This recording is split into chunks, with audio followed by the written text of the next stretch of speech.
Hello guys! It seems like Russian vloggers and Russian military experts and even Russian propagandists feel very bad about this summer offensive, and not just this summer offensive, but the state of the Russian military and their special military operation in general, together with the economy, military production and many more things.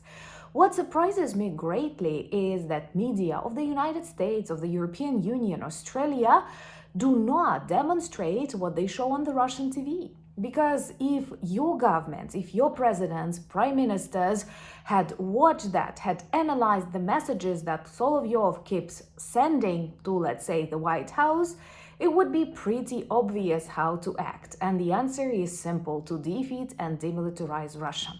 So I decided to do this pretty tough job for you. Did watch a number of Russian military experts and military vloggers, and it was interesting to see which parts of the Russian offensive, the Russian army, they consider the weakest.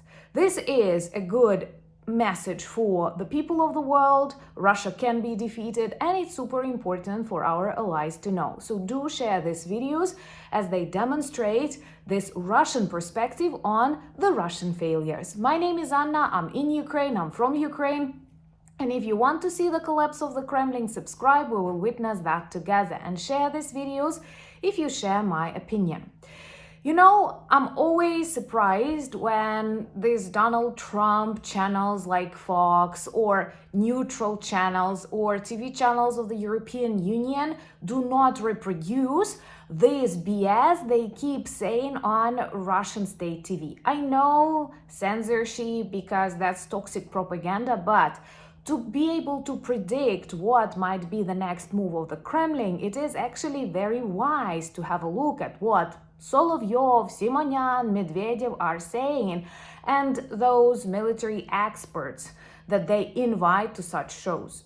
And the narrative changed tremendously. Just a year ago, half a year ago, they kept describing Ukrainian army as the losing one, that like people are escaping from the front lines. Of course, these were fake messages, typical for the Russian image of the enemy as they want to see it. But their attitude did not change, but the reality is so harsh that they have to admit the Ukrainian army is very strong, very motivated. We have enough of people, and they cannot reach, the purposes of the next summer offensive.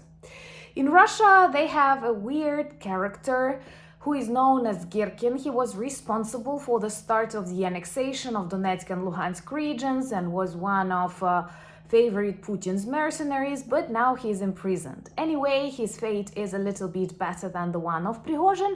But why is he imprisoned? Because he started speaking negatively about the special military operation. We have to be realistic. This man is not a friend of Ukraine because he wants the special military operation to be more successful. But at the same time, he beautifully and very professionally, I may say, because he knows the inside, describes the problems inside the Russian army and on the front lines. He compares this offensive on Sumy region to the one in Kharkiv last summer, which, let's be realistic, has totally failed. And here I have to thank our allies who allowed Ukrainians to defend ourselves to the fullest. And we were able to clear the territory and avoid this scorched earth policy, which is not a proof of Russia's strength, but a proof of abnormality, irrationality, and craziness of some of their military decisions. What is interesting, more and more Russian vloggers, military supporters speak about Putin's inadequacy. And actually, I agree with them here and with Donald Trump, who once named Putin crazy. Well, his beginning of this full-scale invasion was a crazy, violent decision, very irrational, that, trust me, will lead to the collapse of the Russian Federation. And to witness that this process has actually started, check my video on the new channel that I connect here. And of course, subscribe, join our community. That's the easiest but extremely effective way to demonstrate your solidarity with Ukraine. Putin does not know the realities on the front lines. People keep lying to him because they want to save themselves. And actually, this recent death of the Minister of the Transportation of the Russian Federation, and that is the top politician, top decision maker inside the Russian Federation, is very symptomatic, and it tells a lot about the state of Russia in general.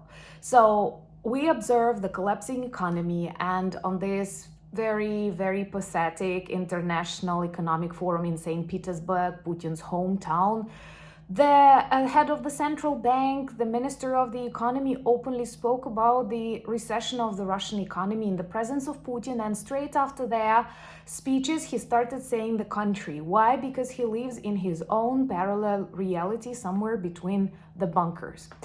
By the way, another things that actually prove this seriously failing part of Russian military sphere, even military sphere, where they actually pour all the money taken from the deposits, taken from the Russian pockets. They decided not to conduct their traditional naval parade. Thumbs up for that. I think it's pretty obvious, with the loss of the Black Sea Fleet, with the loss of the deputy chief commander of the Black Sea, of the Russian Navy, not much to demonstrate. Maybe they should organize this underwater parades, and then the sunk Moskva warship could participate. By the way, it was neutralized with Ukrainian-made missiles Neptune. Hopefully we'll work on these developments further. And also they've cancelled an exhibition, a military exhibition, Army 2025, where they typically boasted their weapons to some poor countries that are forced by their poverty perhaps to cooperate with the Kremlin, and now they cannot even conduct this exhibition, perhaps nothing to boast. Once again, I've got all of this information not from the Ukrainian media, because you could say we're too optimistic or that's a kind of Ukrainian psychotherapy. No, these are the confessions of the Russian military vloggers and experts like Girkin and many other. And they have actually started looking for the serious problems, why everything is a total failure. And they obviously see that they cannot succeed in this war, that Ukraine is way, way stronger than it was described by, this Russian intelligence. And also that we are getting more and more militarized. Hopefully our allies will at least close the skies behind Ukraine. I hate hearing this doubts that constantly keep reappearing in the newspapers, on the channels, but we arm ourselves too. We work on the development of that production. We keep inventing things because the survival of Ukraine is our direct responsibility here. And it goes together with this demilitarization of Russia. So another thing is that Russian soldiers are very demotivated. The sums of money they receive for that deadly service keep losing their value because of the inflation that is officially 15% or something, and that's a lot. And you know that the official numbers in Russia are always more optimistic than the real ones. So altogether, they are demotivated. A lot of people actually desert their battalions in Sumy region, and our Ukrainian media reports about dozens of them giving up, and they know that by giving up, they actually save their lives. We treat prisoners of war very differently from the way Russians treat not just Ukrainian prisoners of war, but I'm sorry, their own Russian soldiers. So another interesting phenomenon that I haven't heard about, but I've learned it from these toxic Russian videos. They say that a lot of Russian troops report taking villages in Ukraine in credit or in advance. I couldn't believe such things are possible, but sometimes if they don't want to have problems with their commanders, they report that they have taken a particular settlement in Ukraine when they didn't.